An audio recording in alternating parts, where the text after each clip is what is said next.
What's up, everyone? We're back with some more modern action, and this time around we've got a new deck to show off on camera and an old deck. Now, you might have seen some amulet builds that run Lumra Below the Woods, but this time around this is a Lumra Landfall, almost like an OTK element, but it's also got like Emrakul and things like that. So we'll get into it and talk a little bit about what that deck is trying to do. On the other side of things, we have our Simic Infect, old school classic. One of our buddies at the shop was borrowing the deck. You can see, of course, all these lovely little signatures on the cards themselves. So that is one of the nice things about going to our LGS is I do bring those quivers full of modern decks. So if somebody doesn't have a deck or, you know, wants to switch it up and play something different for the week, we've got those options available there. But Lumra Landfall, let's talk a little bit about what that's trying to do here, because everyone knows Infect. Count to 10, right? You're trying to get in there. It's like a combo-based aggro deck. All rolled into one, but the Lumra Landfall is a little bit different. You're already starting to see some of the tools that it has at its disposal. Kozilek's Command is one of it. It's got a bunch of land destruction built into it as well. Ghost Quarters, Field of Ruins, things like that that are going to be utilized to kind of help it cycle through, disrupt your opponent there, and then really just sort of get a critical mass of lands into play. We already see the Aftermath Analyst. This is not doing the amulet style of looping your lands and doing things like that. We're not even running Amulet of Vigor because we're not running Primeval Titan. We're not running those tools at all. We are running Spelunking because, having our lands enter untapped is important and really powerful, but yeah, we'll see if we can get up to the Lumra Below the Woods. But if you're not familiar with it, it is a 6-cost XX creature, vigilance and reach, and its power is equal to the number of lands you control. When it enters, mill 4 cards, then return all land cards from your graveyard to the battlefield. Should sound very familiar with the Aftermath Analyst style of play there. But basically, you're running your Lumra, you're running Aftermath Analyst, you're running Isotil Explorer, you're running these sort of tools to kind of set yourself up for success. And then you also got the big Emrakul Promised End in here as well to kind of close out the game. But yeah, big landfall style deck if you're liking that and not running to go for a style that utilizes things like Valakut and stuff like that, or not wanting to run Amulet. This might be the deck to check out. Of course, all of our deck lists are up on our Mox field, so you guys can check out those lists there. And if for whatever reason one of the lists is not available or not posted up at the time of you looking, leave a comment, let us know, and we'll make sure that it does get updated with the newest edition of the deck. But on the other side of the thing, our Simic Infect player is really getting hurt in the land category, right? You're playing against a landfall deck that's trying to make extra land drops, and you're sitting here going, well, I have one land. Is this enough? I mean, you are in a nice position, though, of you have to force your opponent into a spot where they basically have to block. But see a little bit of discussion about like Toxic and Infect going on there, and you see there is a Green Sun that keeps getting shuffled in. There is not currently a Dryad Arbor in the list. I've gone back and forth and fluctuated between whether or not I should have it or not, and currently we are not utilizing it. But we do see the block, of course, on the Glistener Elf there, because that is the one that will be able to kind of kill and pump for greater amount of Infect. But with the Venerated Rot Priest being able to trigger every time one of the creatures is targeted, that's a nice little way to just sort of do the incremental damage. And that's the big reason why I'm running Green Sun Zenith in my list, is for those turns where, like we're seeing right now, Kozilek's Command coming out, answering the Glistener Elf. We'll be able to clear that up, exile it there. But you need these kind of ways to sort of set yourself up later in the game where you might just have a bunch of pump spells and need a threat. You go and find a Rot Priest, and then you sort of dump all your pumps that you've gathered up in there. But you see, good way to answer that with the Kozilek's Command. Now we're going to go and start fetching up and just sort of increasing our land count is the name of the game right now with the Landfall deck. No Isotil Explorer to really get some extra bonuses off these lands at the moment in time, but that's okay because we do have some ramp coming off with the Utopian Sprawl here to kind of increase the amount of mana that we can generate off that one forest. But still no land drop from our Simic Infect player, but there is no threat currently out, no blockers in the way, so that is at least nice to kind of know. All right, well, I can still push for some damage, right? Noble Hierarch is going to come down. one, make that 2 regular damage and 1 infected damage coming across there. You can see our little counter up in the upper left. Also, the players were tracking it with that dice on camera there. So nice little ways to kind of manage and keep track of what is going on currently. Another Aftermath analyst. I think that's one of the other challenging things with this is like you get used to seeing the Aftermath analysts pop up in those sort of lists, and if you are not familiar with this, which I, not even playing in this match, but me watching it for the first time with like you all have probably been like, I have not seen this deck before, and I am just sort of like understand the tools that are in it enough to be scared, right? Because you're like, okay, I'm seeing what you're doing. I'm seeing you're kind of ramping. You're setting yourself up. You're building up for a big turn where you're bringing all these lands back. But why, right? Is this escape shift lifts? Like, right? Like some of the lands seem off for it to be escape shift lifts, especially with like all these colorless lands. You're playing Kozilek's Command. Like, what is going on here? But we do see another block coming off on the Rot Priest, and another Blossoming Defense going to get utilized there to help clear the path, get rid of another Aftermath. And now it's going to be still no land drop for our Infect player, but definitely have gotten closer and closer to that, like, winning amount here, right? We need to get to 10. We're at 7. Lumra's looking for something to have happen here. We see Poppin', and there's the cast. Lumra, Bellow of the Woods here. I said below. Bellow of the Woods. You know, words are hard. English is hard. But we talked about this. Here's our mill 4, and let's bring back all of the lands here. It's going to be one big bear in a second here. Look at those little rabbits fleeing here, which makes total sense when you see just how big this bear is about to get.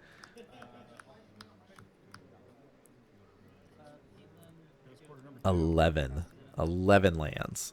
So it is an 11-11 currently. I do a quick count. Yeah, 11-11. 11-11 with Vigilance, too. So you could just be like, all right, gonna attempt to dome you. You okay with this? Ooh, and we're just passing here. It does not have Trample. So there is that nice little element to it.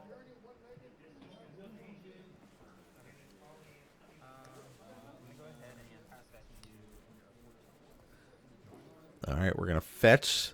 Go find another land. All right, so it's continuing to grow. That's a nice element. But so what can we do with all of these lands? Is there a way to clear the path? Spelunking's nice. So we get to, of course, draw a card and put a card from our hand, a land card from our hand on the battlefield. If it's a cave, we're going to gain 4 life. It won't be a cave. Don't worry.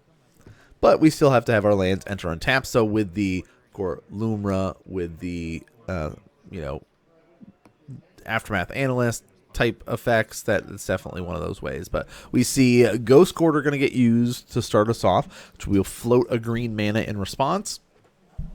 There's one other forest in the list, but look at that clump. Oh my gosh, do you see that? It's just big pile up at the top. So immediately going to have a big shuffle, going to try to spread that up, and we will float a second green because another Ghost Quarter is going to get utilized here. So 2 green floating on the side of our Simic Infect player, but no additional lands to find. But next little fetch going to take place, and this sort of dump lands into the graveyard is the name of the game because we're going to try to bring them all back again. So what are we up to now? 3. Oh, wait, is it another Aftermath? I think it is. Yep, there's the Aftermath.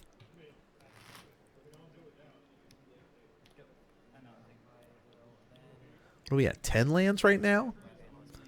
Let's pop it, and they will all return tapped, but Spelunking will be that replacement, and they will not be tapped anymore.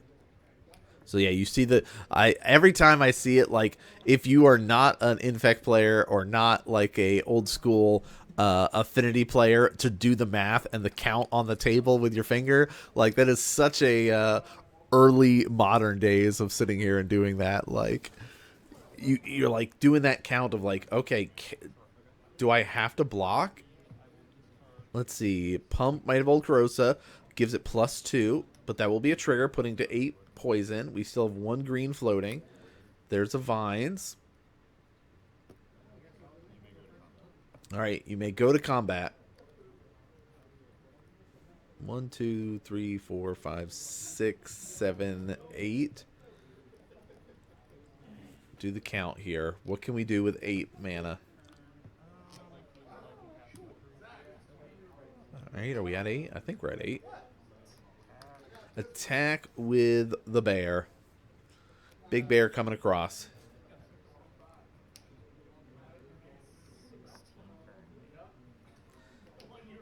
Currently, 16-16.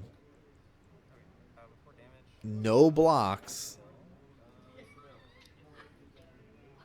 So we're banking on trying to get a trigger off to kill our opponent here. Which I think that's like, we talk about this all the time of playing to win and playing not to die. I think blocking here is playing not to die, where, you know, play to our outs, see if there's a way for us to still win this game.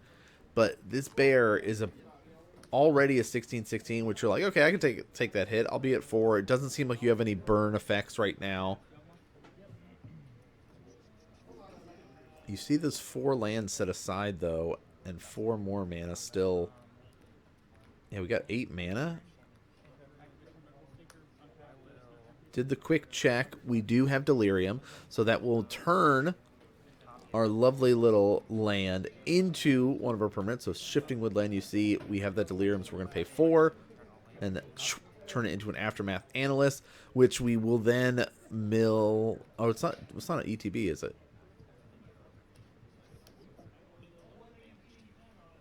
Oh, it is. Yeah, so we get those, pop it, get 3 back. Wow, 18? Oh my gosh, there's a land off the top for the last one we needed. Go to 1 life. Oh my gosh. If any fetches had taken place or any shocks had taken place that match, it would have gone to our Lumra player. That's crazy.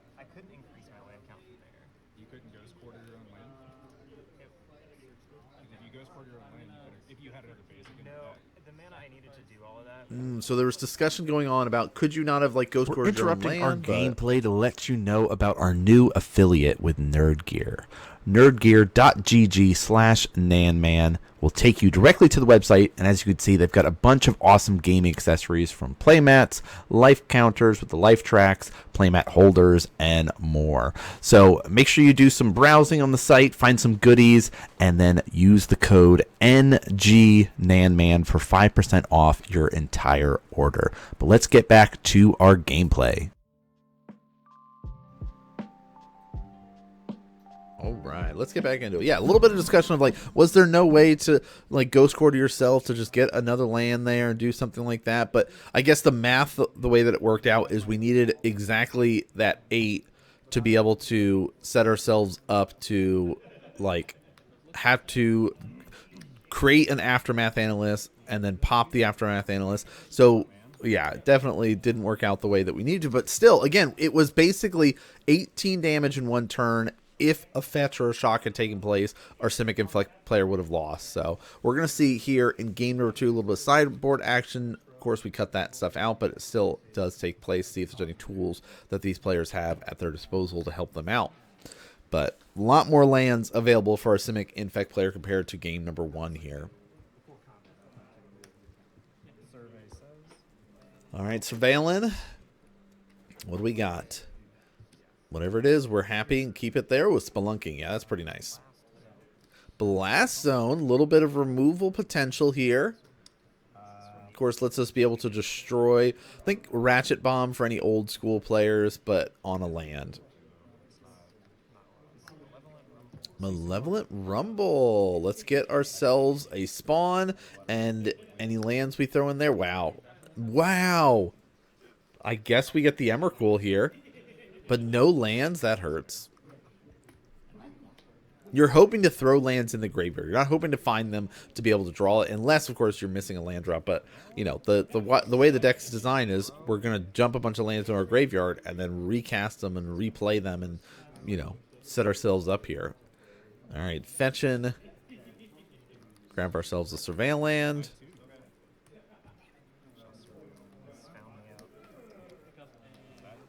And those we did get signed when we went to MagicCon Atlanta last year. Which, speaking of MagicCon, there is a MagicCon coming up, MagicCon Vegas, which we will not be going to. Not for this one. Could not make the trip out west this 2 years in a row, especially when this lined up to be right near the end of the school year. We're still teaching and not able to kind of take that break from there, but that's okay. All right, Tifa Lockhart, sideboard option coming in here. I'm sure you all have seen some rise and falls of the Tifa Landfall adventures. So basically, it's landfall versus landfall. Who will get the lands to destroy their opponent faster? Let's see, Spelunking turn. Yeah, I guess because the way that like the blast zone works is it's not really set up because it costs mana to put an extra charge counter on it, right? So XX tap, put X charge counters on blast zone, then you pay 3 and pop it. But nope, we're gonna do the Spelunking, help us ramp, and there's a forest. Excellent.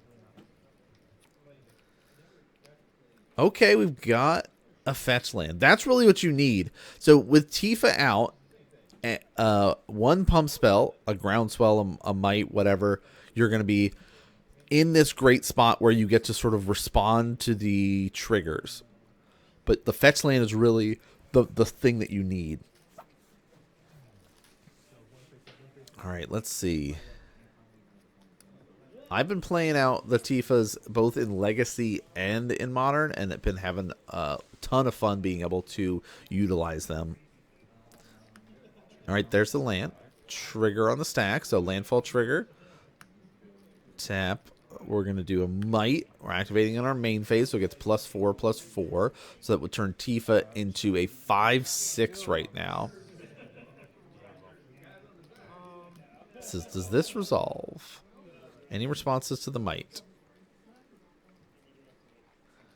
That's the tough thing. Like, if you had a dismember in hand, this would be the time to fire it off before the might goes, but with the fetch land, it makes it really difficult. Because now with it being like a, I don't know, 5/6, I mean, you could still do the -5, and then it would be an 0/6. Double of 0 is still 0, but, you know, that gives the opportunity to then pump it again. That's right, but it would only be 10 then. 2 mana available. They're just confirming what's going on with the like board state. All right, you've got 4 lands. Infect player just kind of talking through it, going, I know you have Emrakul. How low?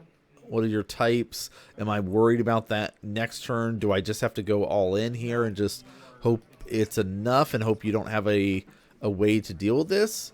But if they didn't fire off a dismember there and they've got a basic forest, you're kind of looking at like, okay, what are the other threats? And you're just sort of going through that sort of checklist of things that you might be worried about and scared of. And, I mean, we could see, not really much to be utilized that is actually impactful that could get in our way here. Like, Kozilek's command, you need double colorless to be able to cast it. So with only one spawn, that's not an option here. All right, fetch, shock.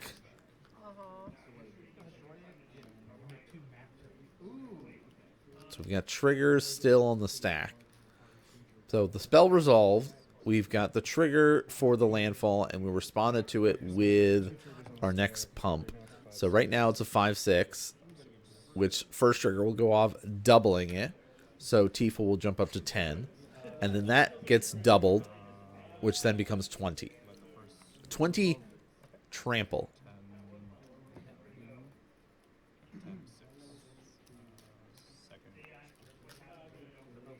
So you see the kind of weight here. Like, we could just go like super overkill and be like, here's a second pump spell. But with the protection spell we've got in hand, it's like you see that immediately get flicked to the front there. So it's like, okay, we're ready. All right, declare blockers, but that one little bit of damage, that one fetch land. Oh, Beseiju, let's blow up your land. So you may put another land into play. So your 20 powered creature is now going to become a 40 powered creature. You may get any land that is a basic land type. So it looks like we'll get another. We could have gotten Surveil Land. We could have gotten a basic forest, but we're going to go with the breeding pool, which is a island forest here. Any more pumps?